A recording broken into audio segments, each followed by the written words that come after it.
So the information that's going out on MIDI messages, let's take a look at that a little bit more carefully. I mentioned the note on, note off. What happens when you trigger a MIDI note, and let's say I take my saxophone here, when I press a note and send the velocity to it, it turns the note on.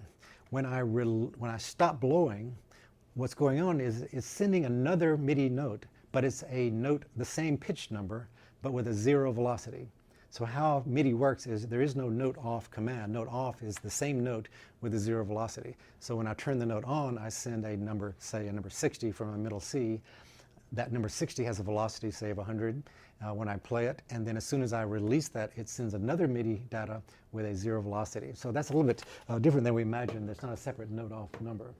Aftertouch is on some keyboards, most MIDI keyboard controllers, you have this capability of when you play the note on the keyboard and then you just press down, there's a pad underneath the keyboard that allows you then to have aftertouch, which is another type of continuous controller stream. So you can push that pressure more down on that and have another variable control over the sound. Many times people would program the keyboard so that they play the note normally and they would get a sustained sound, but then when they press down, the aftertouch would be assigned to some kind of LFO in the synthesizer, and you could add vibrato or other kind of amplitude modulation effects. So you could do that with the aftertouch assignment. And then pitch bend, we mentioned most keyboards have some kind of rotating knob where you can change the pitch up or down as well. And continuous control or control change, to me, is one of the most useful parts of MIDI, where you have this continuous stream of data that can be sent to parameters. Later on, we'll talk about different kind of software programs where you can have parameters of the sound controlled in real time through MIDI. So if I wanted to, for example, have the saxophone or somebody sending continuous control information, that control information could be sent into a synthesizer patch to be controlling the vibrato or controlling the pitch bend or some other part of that.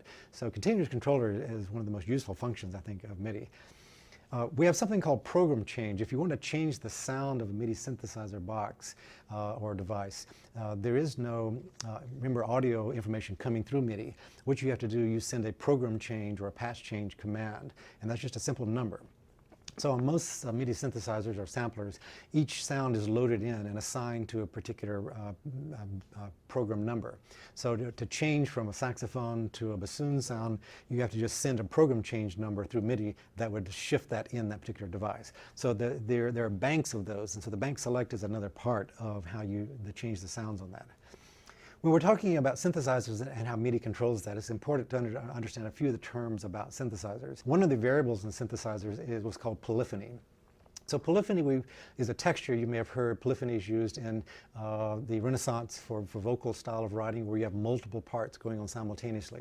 What we mean by here polyphony is a sound module or a sound generator's ability to play more than one note at a time.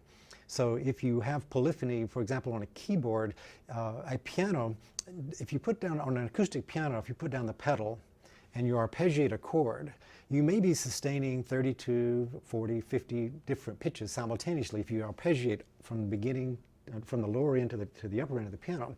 So what we would have to have is we would have to have a synthesizer module that could have a 50-note polyphony in order to have all of those notes sustained, because each note that gets played has to be part of the tone module's ability to replicate that. So when you look at a synthesizer, you want to look at how many notes polyphonic it has, because that will tell you how many different notes it'll sustain simultaneously. So that's an important factor to understand when you are buying MIDI devices. A sound, here again, the sound is a type of patch or program. So when you're buying a synthesizer, often they will come loaded with so many sounds, and you can usually, in most devices, you can buy or add additional sounds just by adding some extra computer chips, or sometimes their own disk or so forth, or sometimes you can download them. So a sound is a pre-made patch that a synthesizer has. We also need to understand a synthesizer's ability to do what is called a multi-timbral mode. Most synthesizers or samplers, which can receive MIDI data, can play multiple sounds or multiple patches at one time.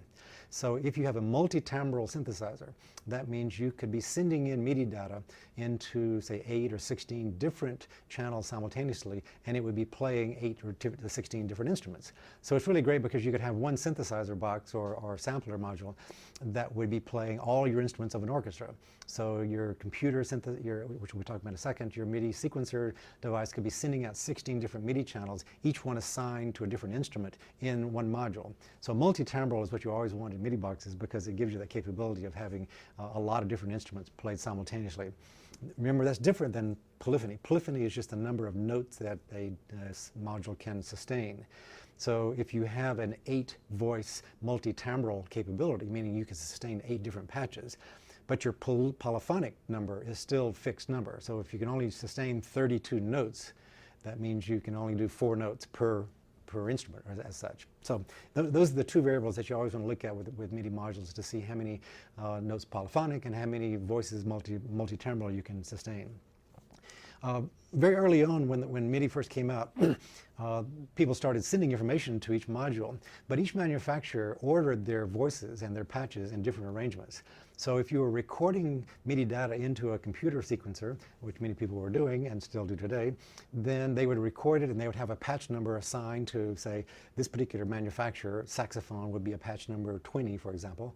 And then when that patch number was sent to some other module, it pulled up a violin sound. So that they have difficulties of incompatibility because a patch number did not represent the same thing for each manufacturer. So what they came up with was something called the General MIDI system, the GM system, where most manufacturers adopted the same ordering of instruments to patch numbers. So today, if you see that it's a GM or a General MIDI system, you can always predict that each patch number will have the same type of sound on that particular module. So you can record your patch numbers into your MIDI sequencer on your computer and be assured that you can attach it to any module and you'll get the same kind of sound coming out of that. So here's a kind of a quick list of all the different kind of MIDI hardware controllers I was demonstrating. We had the keyboard, the wind controllers I was showing you, the drum machines. There were also manufacturers that made string instruments. There is a capability of making a violin or cello which has a sensor on it. It looks like a real violin or cello. I don't have one with me, but what that's doing is sending MIDI data coming off the string instrument. You also had a lot of MIDI guitars that were invented, and MIDI guitars are still being used. One of the difficulties with string instruments and MIDI is that there's a slight time delay, because remember the speed of transmission of MIDI is not that fast, the 32 kilobaud. So when you play, say, a violin, like Zeta Violin is the company that makes these MIDI violins, or you play a MIDI guitar, often what would happen is when you pluck a guitar string, remember the string has to start vibrating and settle down to a steady frequency rate. Sometimes that would take 2 or 3 vibrations of the string before a frequency is determined. Then the technology on the MIDI guitar would have to then take that frequency, convert it into a MIDI note number to send out a MIDI data. Sometimes that took a few milliseconds to make that conversion from the string frequency being picked up and measured into a MIDI conversion of that, and then going at 32 kilobauds, which is not that fast, into a computer. So if you were a very fast guitarist, playing a very fast riff, often what you were hearing on the MIDI triggering would be a couple of notes behind you. So it's very frustrating for the latency that was involved in the early MIDI guitars because of that conversion. They've gotten better on that, and now the MIDI guitars actually use a different kind of light sensor today, which avoids that kind of physical problem. So, but string instruments are still an important part of the MIDI controller world. As I mentioned, body sensors are growing. There are different kind of body sensors that manufacturers are making everywhere. And environment sensors. The infusion systems, the iCube system I was demonstrating, has a lot of environmental sensors, which picks up light or heat. All sorts of environmental factors can be triggering these sensors.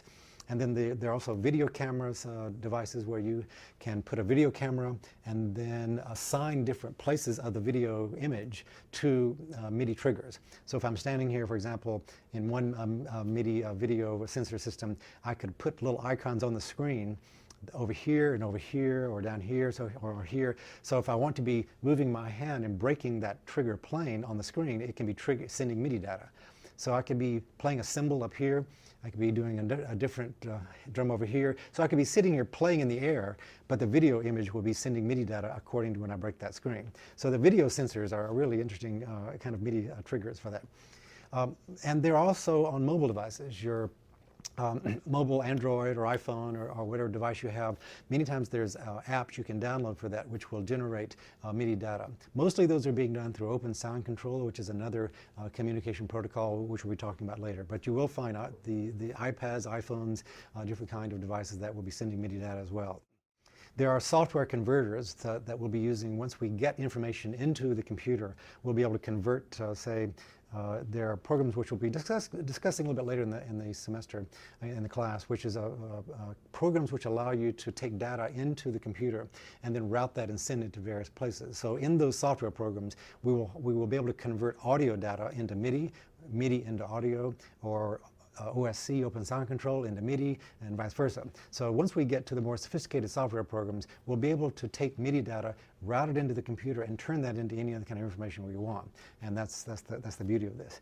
And then there are many alternative kind of devices being made now. There are a lot of people experimenting with how can you create a MIDI device that will send MIDI data, and they're putting it out into parks, into things so that when people are in the park, moving around in the space, they're triggering various kinds of MIDI data unknowingly, or that light and sun and humidity, pressure, all sorts of things are being captured, converting into MIDI data, which can then control sound. So MIDI is still a very robust activity going on. So that's all about MIDI today, and hopefully we'll talk more about how to do other kind of controllers a little bit later. The preceding program is copyrighted by Emory University.